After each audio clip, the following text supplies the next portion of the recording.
Welcome to part three. I'm just waiting for Adam to click on. Big shout out to Adrian King, heavyweight. It's with Curtis Woodhouse. He's going to be the next big noise, I reckon. I think there's quite a few into signing. I'm just saying to the hardcores that they reckon that Curtis Woodhouse's kid, Adrian King, they're all squabbling and backstabbing to try and get him on board. Behind the scenes. I'm not going to say who, but there's a few people saying I'm signing and no, I'm signing him. He's signing. There's a bit of hype around the kid. He's Let's about see. 19-year-old, I think. About 6'5", dread, punches like Wilder. So watch Wow. out for that kid, Adrian King. I will. Let me put him down right now. Yeah, I think he's been sparring over at Peter Furer's and that. It's good. Very good. You said Adrian King. Adrian King, yeah. Cool. I'll have a look at him as soon as we get off, man. Yo, Adrian. Here we Yo, go. Adrian. Well, I said to Curtis, what do you reckon? He came to see me for a cuppa at the studio. Well, as long as young lads like that, they can show promise, can't they? But before you know where you are, they're giving it the big one, aren't they? Mr. Saturday night, then it's Mr. Saturday night, Sunday night, innit? And then it's Mr. I'm injured, and you know, it, Yeah. it's the people around them, innit? It's the kid don't put effort in. Trainer can't be winning 24/7, can he? No. No. I mean, there's definitely a lot of its environment. I mean, you look in football, I think Paul Pogba is probably the best example of that we've ever had. Just talents, gifts for days, big, tall, two good feet. He's worth You 50 know, million anyway, Pogba. So why would he be bothered anyway? Just take a no. retirement, don't you? Yeah, that's true. Actually, he's made so much money. But he could have been. You talk about like the top midfielders of this generation.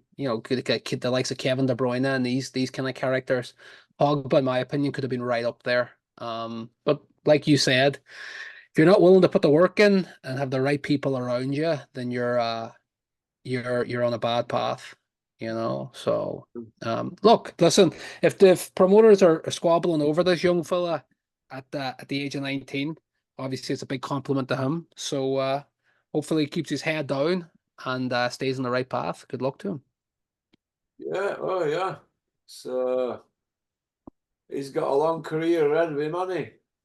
Absolutely, young man. If he punches anything like Wilder, we're in for a good spectacle down the line. So, good man. Thanks for the shout. I'll keep an eye on. The reckon Yo, is massive Adrian. punch on him. What's our 6'5"? We're talking he's heavyweight, cruiserweight. What are we looking at? I think he's like, I think he's about 6'5", 15 clem or something, 15 and a half clem. I'm not sure exactly. Obviously he's Okay. got time to fill out, but he's sparring he's a heavyweight, going to be an heavyweight. Yeah, I was gonna say at that weight, he could.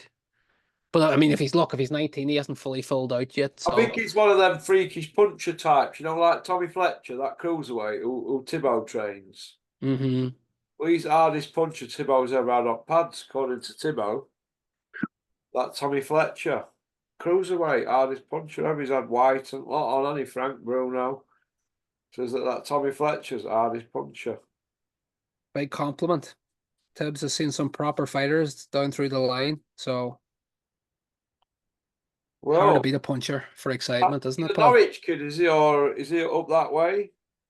Norwich or Ipswich or something? He's around about that area. Great armour for some of that Tommy Fletcher, but I've been watching him and he does crack. He's one to watch him. He's one for future him at Cruiser. Yeah.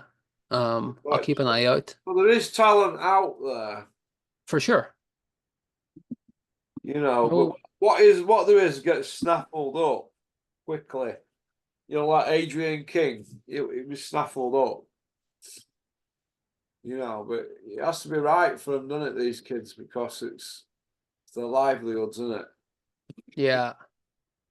Yeah, but Uh, that's all. Go yeah. ahead. No, No, no, go. you're good. Yeah. Okay then. Moving on then from the adventures of Tintin. Dillian White, the can man. Anybody who wants it can get it, so he says, and he's back. He's fighting on your neck at Woods, where you're from. Oh, I saw it, man. I actually laughed my pants off when I saw it. I thought they must have been listening to Porky's Corner last time because he What is going on here? stuck him in Ireland on Paddy's Day. Oh my God. Now you should put up with anything if they're watching Dillian White. Yeah. Ah, look. Is he going to be coming out with Green Admiral on shorts and that, like Fury does when he goes to Ireland? I don't know why. I When he goes to mean, Mexico, Fury he has sombrero and that, doesn't he? I know he always he puts the effort in wherever he goes. Where's his Leeds United top at Ellen Road? I know, and then he'll have it off before he gets out of the stadium. The whole thing with White, kind of unsurprising. I mean, my thought when we talked about it previously was he hadn't got cleared yet when we were talking about will we see him again. Obviously, he got cleared, the technicalities, whatever the reason was, and he wasn't on the shelf. He wasn't even on the shelf a week after getting cleared to where he was announced on a card. Obviously, he's still going to sell, to a certain audience, certain amount, all the rest. Otherwise, they wouldn't have plucked him straight out of adversity and put him on a card. He's going in against Hammer. Obviously, Joyce took care of him. I think Derek DeJora has a win over Hammer as well, doesn't he? Yeah. Maybe he beat Del Boy. Either way, I mean, they're putting him in with like an experienced, high level journeyman, if that makes any sense. Um, yeah, on paper he probably should win. No wild interest in it, pal. Look, listen, I think it's in the Three Arena, right? Paddy's Day weekend, the middle of Dublin. Be a great place to box for anybody on the card. Be a brilliant atmosphere, you know what I mean? That the place will be popping. So yeah, whatever. Not too concerned. Unsurprised. Not that interested in kind of following him that much anymore, given the fact that we're at 4 and counting. So whatever. Let him do his thing. You think that White will be able to do anything now he's back? No, no. No. He's at best. I think the best he can hope for is to be like a perennial top 10 heavyweight, like probably 8th, 9th in the world if he's lucky. And Yeah. that's if he stays active. No, mate. No, no, no way. I mean, we saw what happened when he went in against Fury. Uh, and what he hasn't had a fight since, right? No, he was scheduled to fight AJ. Or did he fight Franklin since? It doesn't really matter. I think at best he might, hold the position of 8, 9, 7th in the world, maybe at a push, but no, I don't see him fighting for a world title again, unless there's some freak occurrence, voluntary with AJ down the line if he gets a belt back, something like that. But barring extenuating circumstances, I don't think he'll ever be mandatory for a world title ever again. No chance. No. Nah, I don't think so. I mean, I don't, you know, he was game back in the day. I mean, technically, when you put him up against like the elite of the elite, I don't think he's ever had the technical skill um to be in that discussion. Like I know he was mandatory for a long time, but when he did get his shot against Fury, we saw what happened.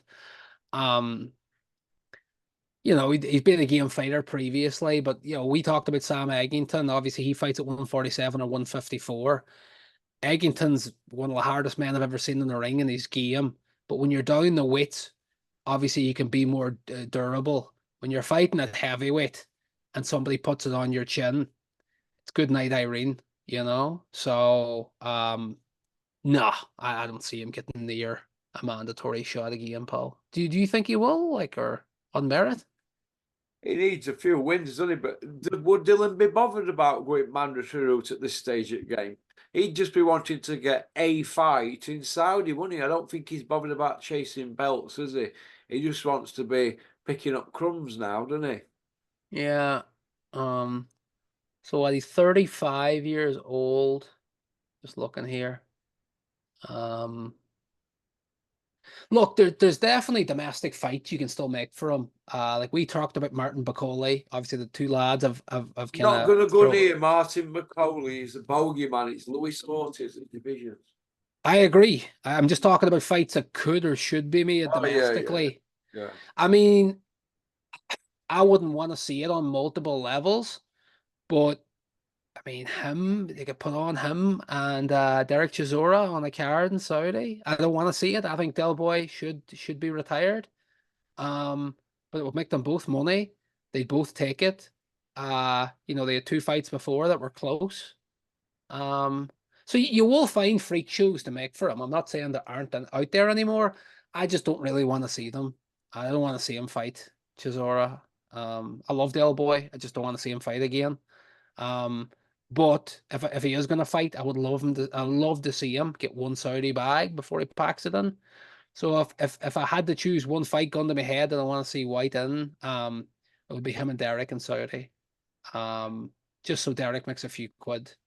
But I mean, outside of that, like I'm looking here, the top 10 heavyweights. I mean, who else do you want to see Dillian White in with? Like that AJ that we see today, I think he blows White away, honestly. Um, Yeah. he's been active. Oh, I think he blows him away. I think he put him away within 3, 4 rounds. Absolutely. Um, yeah, I think he'd make light work of White. I mean, when was Dillian White's last fight here? Fought Jermaine Franklin, November 2022. So he's been out of Yeah. the ring for 18 months. It'll be so he's back out in a week. So we're talking 19 months. He hasn't had a fight. Absolutely. I think AJ Think would that punch a hole in him. 19-month out, do you think he could have been serving asylum? Could have been. Yeah. It's weird, man. That the whole thing with the British Board of Control, like obviously Amir Khan failed the All test shrouded in after. mystery, Adam, innit, all the time. Oh, completely, pal. Like that's what I'm saying. And obviously we didn't hear about Khan. Hearn made a big fuss. He was like, "Oh, Amir Khan got treated way better than Conor Benn." The key Took difference his in it hands was, up, didn't he, first week, didn't he? yeah, but Khan didn't want to fight again. That's the key difference. Conor Benn wanted to get in there and take boys' heads off. You know what I mean? Like, I'm not condoning cheating under any circumstances. I'm just saying, he's like, oh, why didn't we hear all about Amir Khan's ban and why are they hiding this? Nobody was hiding it. Amir Khan retired. Like people weren't happy that he failed the test. But even you had Dominic Ingle coming out afterwards and saying that what he was accused of taking. If you look at the can that got in the ring with Kell Brook, I was like, that did not seem like a man that was on drugs to me for 1 second. And that's a coach of the guy that you fought. So yeah, key differences, but yeah, mate, it's shrouded and there's smoke and mirrors all over the place. Did anything come? There's been no announcement yet about the Conor Benn appeal, right? How the hearing went and all that stuff. Nothing has there. There's been nothing. Conor Benn jetted into Saudi with Tony Sims and all the rest of his clan. Why is he on the to sort stuff out with Eddie? Well, haven't you got Zoom? They're all hanging around for a few quid. They want to be on scene because all eyes at boxing worlds on Saudi, so they want to be there, don't they? That's all it is. Just say it as it is. I You know. want to be Mitch, you're a gimmick fighter. It's like this with Eubank, isn't it, with Crawford? Have you seen that chart? Oh, absolutely. Yeah, I did see it. Uh, I thought it was funny, pal. It wasn't so long Who ago. is it? Surely.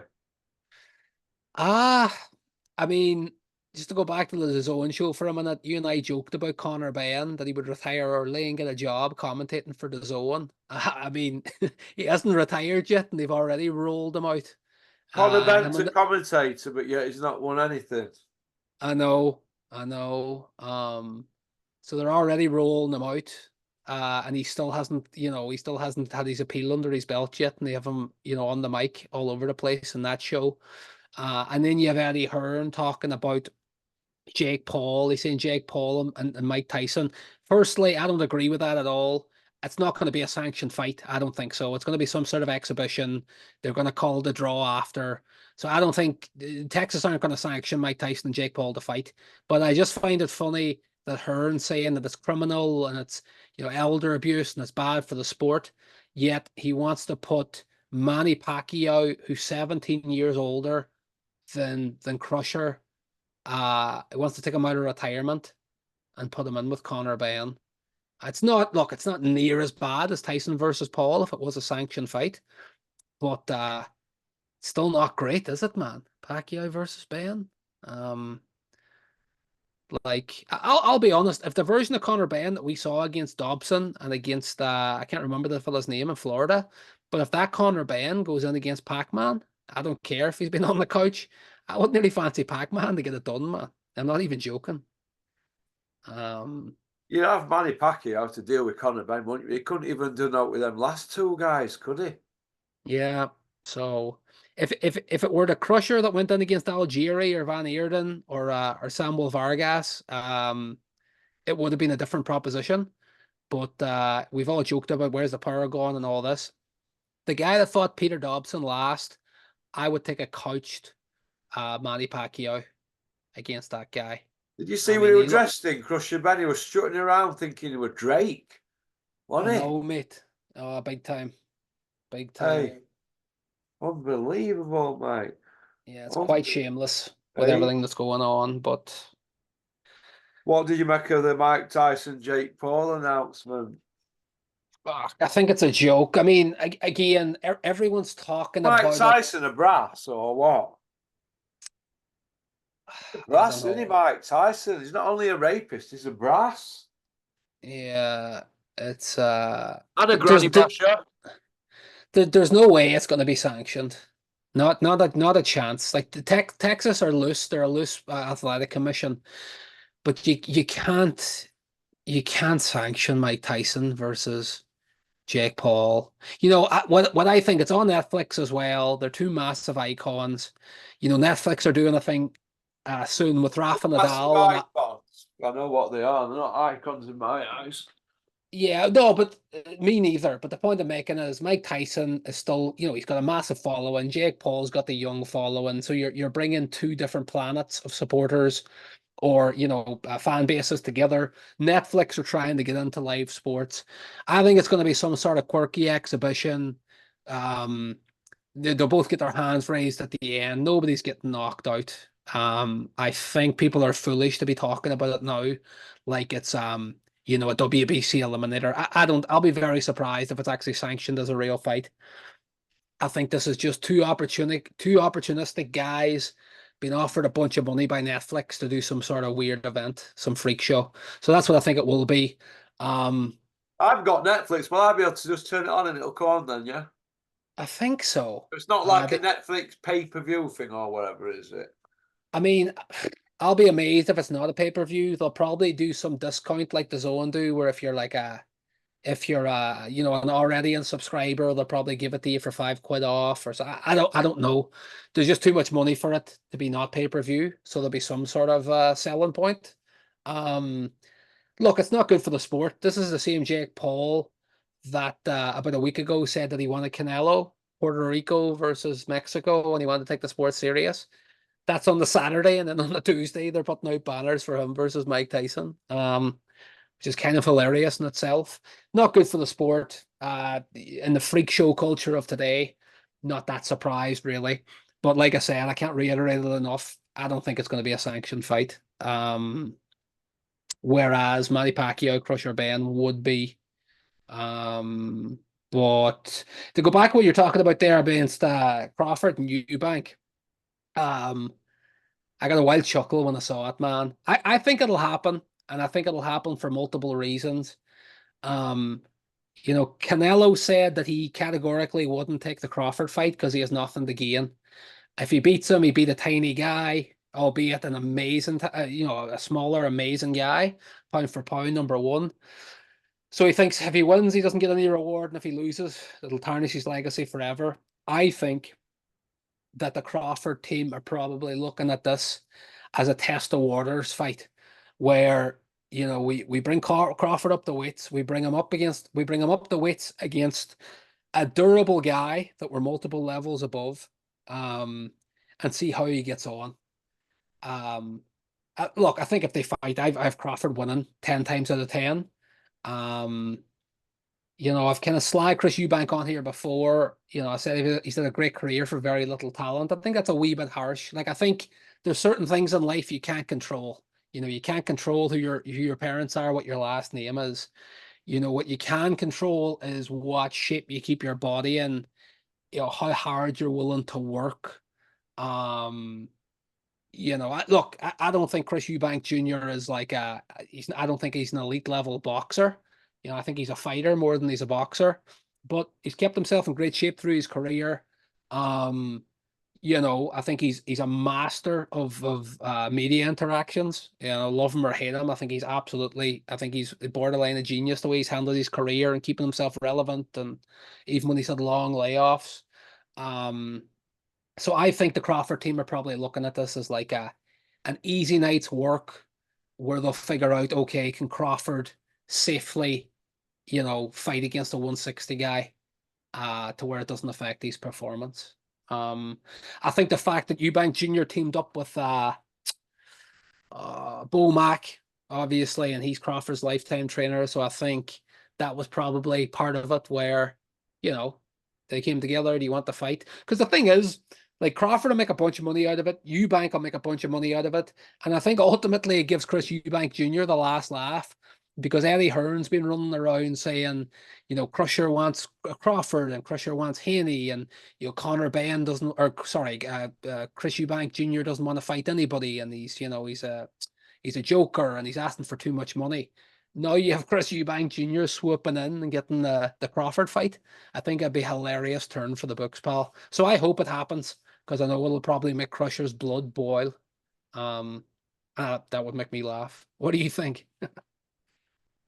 Oh, God. Do you think Crusher's going to get a fight at UK next few months? Yes or no? Uh,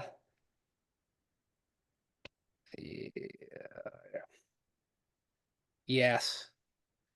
I think the BBBFC will work out. The British board will work out a deal with him where you know they'll call it time served. They'll work out some deal with him because this is money and paperwork that they don't need. They probably want to be over this whole situation, even though they've handled themselves correctly.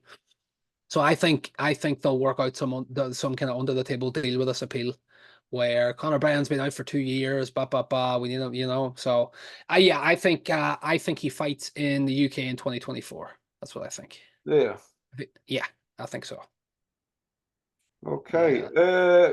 The Bridgerweight talk. Obviously, it's no secret now that Tony Bellew's in talks to fight Rosansky, you know, for Bridgerweight. Hmm. And the quiet talk is Davy Day is saying he'll come back for right fighting Saudi. Other people are saying for right money they'd fight at Bridgerweight. Darren Till, Paul Smith. Do you think this will open floodgates and that Willy Wonka could have control of like a full division? You know, if they start it off like that, what do you think?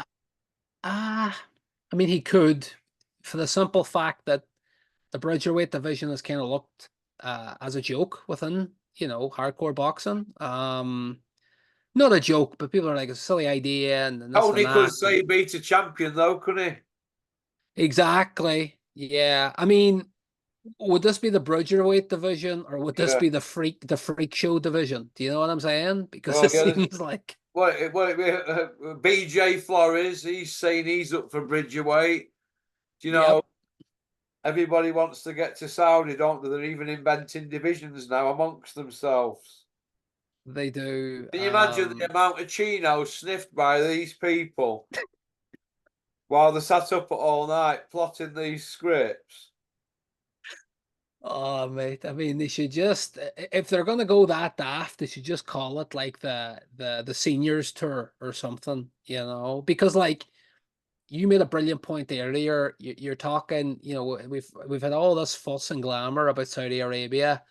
We had the day of reckoning, great fighters on the card, but you could argue that there wasn't one fight that you would have put at the top of your pile for any of the fighters fighting.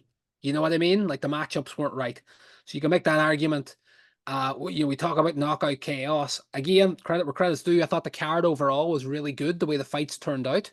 But at the top of the bill, you have a 0-1 novice fighting an Olympian 2-time world champion. So that's a freak show, you know. Not as Undisputed big me. as Fury and gone on one. He carried him, mate. Yeah. Yeah. Sorry, I even forgot about that. The original Frankenstein, which was Fury and Ngannou. Oh, I mean, we look, we need Undisputed to happen May 18th. We need better Bivol to happen in the summer, June, July, whenever it is. I think if you started this talk before either or both of those events happen, you're getting into very slippery territory.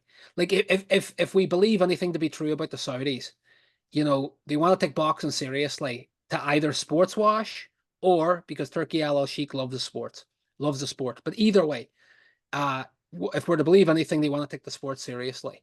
If you're putting on freak show after freak show after freak show after freak show, and then you're going to take on a division where you've got a David Haye that tore his Achilles 5 years ago, you have a Tony Bellew that's been, you know, and then you got BJ Flores that was training Jake Paul.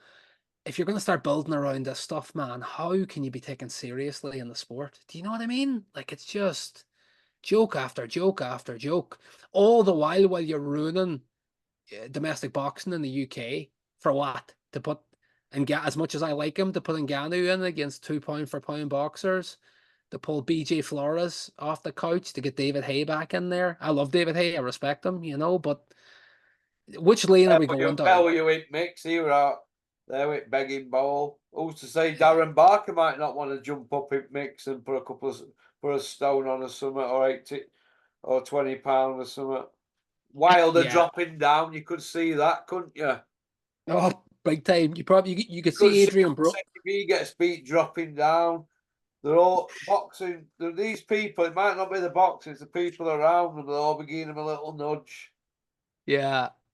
Oh, completely, pal. And you could see Adrian Broner putting on 4 stone to make the weight or something like that too. Nigel Benn will be coming back at this, right? Hey, Joe Egan will be trying to make Bridgerweight.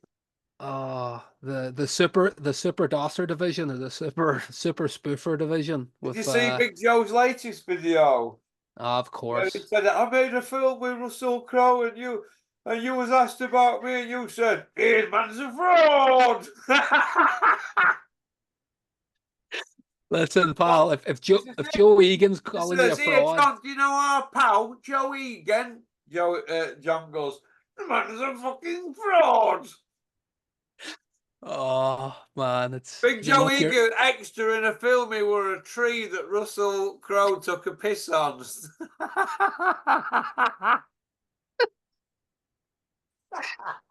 Oh fuck's sake! Oh, I made a movie with Russell Crowe. Do you know what it reminded me of? He reminded me of Dolph Lundgren the other day, and he said, "Yeah, I made a couple of movies with Sly Stallone." He reminded me of him, you know, Joe Egan. Yeah, I made a couple of films with Russell Crowe. I know, some name drop. He was talking like he just received an Oscar. I know. Oh, mate. Fantasy stuff, innit? Grown men. Man, if Joe Egan's calling you a fraud, then let me tell you, you have big problems, pal. Oh, it was Big John calling Joe Egan a fraud. Sorry, vice versa. You know what I mean? They're two con men, you know, of the highest regard. So you know, I think that's all fizzling out. At least I hope it is. Fizzling out? I got it never even bubbled to start, did it? I know. Well, and their worlds, you know what I mean? It's front and center. But I mean, you know, if we look at the gallery of morons, you know, you had John Fury saying last time when he was out in Saudi that it was going to be he wanted to fight Mike Tyson and Mike Tyson only. He goes from Mike Tyson only to talk about Joe Egan. He's avoiding Mickey Theo like the plague. I saw the Cobra hitting the bag. It came up on my YouTube the last day, a short. Let me tell you, I don't care what age he is. He's the last man in the world I'd be wanting to go into a barn with, even at his age. So yeah, I hope this Listen, is all Joe just. Egan's going to write a book over all this last few weeks. He'll get a book out in 50 appearances, Big Joe. I Don't you know. worry about that. It'll be called Big Joe Egan, John Fury Swerve Me, with a forward by Mike Tyson, my former sparring partner. That's what it'll say on front of the book. Oh, and on back it'll say pop, pop, bang to Porky. Oh, the forward done by Mike Tyson, just one line. Who is this guy? Yeah. What the fuck is this guy? Man, Absolute actually, foolishness. I have to tell you this. I don't know how I forgot to tell you over the last week. Man, it's so funny. I was in the shop there in the neighborhood sometime last week. What were I was your talking, homies? yeah, with the homies. That's right. I was in buying a carton of milk or something anyway, and fella behind the counter, he sound. He's like a youngish American fella. I was like, "Oh, what's going on with you?" And he crack, whatever. And he was like, "Oh, I'm actually going out for a wedding. I'm going out to New York for a wedding." So one of my buddies from when I was younger is getting married, and I was like, "Oh, that's good crack." I was like, "Oh, where's the wedding?" And he says, "Oh, up in the Catskills." And man, I burst out laughing out of nowhere. And he What was were you like, "Man, thinking what?" about? You might see Big Joe Egan running down Mountain Eating a meatloaf, a big spread of the meatloaf with prepared Mike by uh and Cuss's wife, Camille. oh man, I just got such a laugh. And he was like, "Man, is everything all right?" Like I was like, "Man, it's a long story. I won't even get you into it." But he was saying, "Yeah, There's a road in Catskills. Do you know what it's called? Joe Egan Way.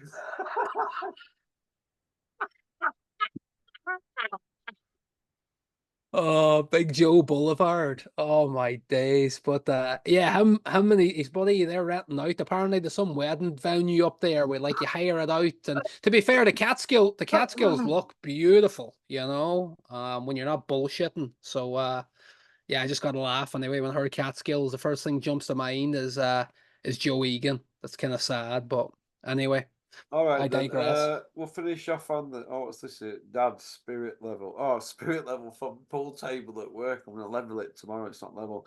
We'll finish off on this then. Bricktop, Queensbury, Eddie Hills, Matchroom. They're gonna do a 5 versus 5. They're picking 2 each, and Willy Wonka's gonna pick 1. Uh, Yeah. when have they ever put up with anything like that? Them two. Somebody else is Now, going to pick one. What they are proper being led by the hand like little boys, aren't they? In fact, they literally are. Because Bricktop's walking into the ring holding the guy's hand. You look really embarrassed about it, to be honest. So, Bricktop, I kind of felt for you there, son, because normally you'd cut their Jacobs off, wouldn't you? oh man, he didn't know where to look. God, that was some funny photo when you sent it. I mean, like, I like the idea of the 5 versus 5. Um, at least for the first year, I actually don't mind Turkey Al Sheik picking one because ultimately, we joke Willie won't all the rest. He is going to put up a bucket of money. Um, if it's the first year it's happened, so maybe after that, put it this way, whoever wins this one, maybe from next year on, maybe the winner of last year should pick the final weight class, or whether you get 2 each, and then the winner gets to pick the third. I doubt that'll happen. I think for as long as Turkey Al Sheik's involved in it, he's always going to get the 5th pick. Um, it's whatever, man. I mean, like I said before, I really like the idea in theory. I think it could be, the mini Super Bowl of UK boxing. Um, like here's what I would say. If the Saudis are in this for the long haul, as they say they are, right? If they really are, you do this 5 versus 5 in Saudi, and then from next year on, you do the 5 versus 5 in the UK. Maybe you don't start in Wembley. Maybe the year 2 you do Wembley, whatever. Um, but fully funded by Riyadh Season and Saudi, whatever the case may be. Like I said, you keep the UK fans that can't travel to Saudi, you keep them happy at least for a weekend or a month of the year. You Yeah. keep the promoters happy, you keep domestic fighters happy, you keep the broadcasters happy. Um, you know, the fighters from each stable all year. There's always something to fight for. I think it would create a competitive market where you would have fighters not wanting to pull out a fight on a whim. You would have fighters up for taking more dangerous fights, 50-50 fights, because it's like, maybe I'll catch Turkey's eye, or maybe I'll get to the front of the queue with Frank, or so look, I think it would create a competitive market if this thing stays around. And I would really like it to stay around. So I do agree with you. I think like it is kind of they're kind of singing to the choir, at least this first year. But look, the two guys are going to do whatever they have to do to keep Al Sheikh on side. And if that, I mean, look, giving them one pick in a 5 versus 5, I think it's a small price to pay, given the amount of money they've already made and the amount of money he's going to continue pumping in. So I don't mind it, Paul. It's a means to an end. They've just said, look, we'll have a severance day. You know what I mean, or immunity, or whatever they call it, where an amnesty. Yeah. We're gonna have an amnesty, and let's mop up this door, but then it's back on. That's what's going down in it. Do you know what I mean? Yeah. Too much has gone on at Bridge in the last 30, 40 years, hasn't there? Oh, big time, man. I would just be very surprised. Like, for peace to continue, it would take Eddie Hearn having to learn how to handle his mouth. Yeah. And it would take Frank Warren. Look, say what you want about him. Frank Warren is old school. That older generation don't take well to being disrespected. Yeah. So unless Eddie Hearn can keep a handle on running his mouth for the rest of his life, I wouldn't bet on him to be able to handle his mouth for 5 minutes, never mind 50 years. There's no way that peace will hold, Big Top's the better boxing man, though, isn't he? He's the better boxing man. Yeah, I think so. I would agree. I mean, and I'll just end on this line. If they played poker, Eddie would lose his money, wouldn't he? I think so. I mean, they asked Eddie Hearn there. They asked him about the Jake Paul, Tyson announcement or whatever. And Eddie said, he goes, "Oh well, people don't like me in the boxing game because they say I talk about other people's business." He goes, "I don't talk about other people's business. I'm always asked by the media about it." So he's almost putting it on to the media. If somebody asks you a question, this isn't Guantanamo Bay. Nobody's holding him at gunpoint. He doesn't have to give an answer. Eddie Hills lives to stir the pot. He absolutely loves it, man. Um, that's why he puts his nose in everybody else's business. That's why no promoters in America like him. That's why he rattles so many cages, because he loves the drama. But he'll sing it a different way. Oh, people asked me this question, so I had to give an answer. He feeds the media what he wants to feed them. Do you know what I'm saying? So you're going to need Eddie Hearn to completely change the way he operates. That's not going to happen. And then look, you're not going to teach an older dog with respect new tricks. So I don't see this peacetime lasting for very long. Once Willy Wonka closes the chocolate factory. So let's see, buddy. Don't you? No, I don't think so, Paul. I don't. I mean, it depends. Like, it depends on the next crop. Like, if George Warren takes over at Queensbury, and then I don't know if it's going to be Frank Smith, or I don't know if any of his boys or girls. I don't know. Maybe if he has a son or even daughter when they get older, maybe they'll want to take over. I don't know, but maybe younger, cooler heads can prevail in the long term. But the love affair between Eddie Hearn and Frank Warren, I don't think it's one that'll last. No way. No. Nah, don't think so, Paul. Don't think so. I would like to be wrong, but well, I think that Eddie's a bit like Cincinnati Kid, isn't he? Steve McQueen and the older guys. The guy played by Edwin G. Robinson. Yeah. That's Frank Warren, isn't it? Bricktop, and I think that's what's happened basically, isn't it? A little bit, Dex. That's a good reference to Cincinnati Kid. In fact, I'm going to watch that now because I need to switch off from boxing tonight. Me It's too. 9:30 on a Sunday night. That's me done. I'm going to put the Cincinnati Kid on, and I'm going to pour myself a Guinness and Black. I deserve it. Absolutely. Have one for me, Paul, please. I will, Sounds mate. great. Okie dokie. Right. Pleasure. Cheers, mate. Cheers, brother. Talk to you soon, Ross. Bye. Bye-bye. Thanks for liking and subscribing and leaving a comment. Well, peace out.